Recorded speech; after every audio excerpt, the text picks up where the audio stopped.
बिस्मिल्लाहिर्रहमानिर्रहीम, अस्सलाम वालेकुम, welcome to cooking with Shazia. आज की हमारी रेसिपी है लोबिया। तो चलिए इस रेसिपी को स्टार्ट करते हैं। सबसे पहले 1 कप ऑयल में हम प्याज लेंगे। प्याज को मैंने बारीक श्रेडर से श्रेड कर लिया था।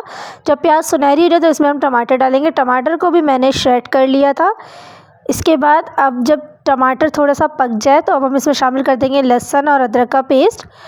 हाफ़ टेबल स्पून लहसुन और हाफ़ टेबल स्पून अदरक का पेस्ट शामिल करेंगे। इसे अच्छी तरीके से हम मिक्स कर लेंगे। बहुत ही मज़ेदार रेसिपी बनती है, रेसिपी ज़रूर ट्राई करिएगा। जब ऑयल थोड़ा सा ऊपर आ जाए तो अब हम इसमें शामिल कर देंगे नमक।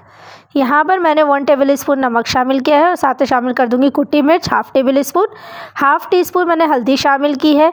1 टेबल स्पून मैंने धनिया पाउडर, 1 टेबल स्पून पिसी लाल मिर्च शामिल कर दी है। इसके बाद इन सब मसालों को हम मिक्स कर लेंगे। मिक्स करने के बाद जब ऑयल ऊपर आ जाए तब हम शामिल कर देंगे इसमें जीरा पाउडर 1 टेबल स्पून। लोबिया को मैंने अच्छी तरीके से हल्दी डाल के इसे मैंने बॉईल कर लिया था।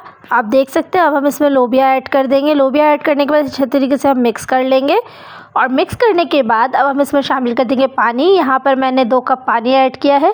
इसे ढककर थोड़ी देर पकाएंगे। उसके बाद अब हम इसमें शामिल कर देंगे गरम मसाला 1 टेबल स्पून, हरा धनिया और हरी मिर्ची शामिल कर देंगे।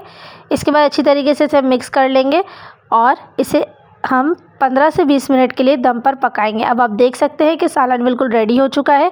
ज़रूर ट्राई करिएगा और मुझे ज़रूर बताइएगा कि आपको मेरी ये डिश कैसी लगी। हाजिर हूँ एक नई रेसिपी के साथ। तब तक अपना बहुत ख्याल रखिएगा। अल्लाह हाफिज़।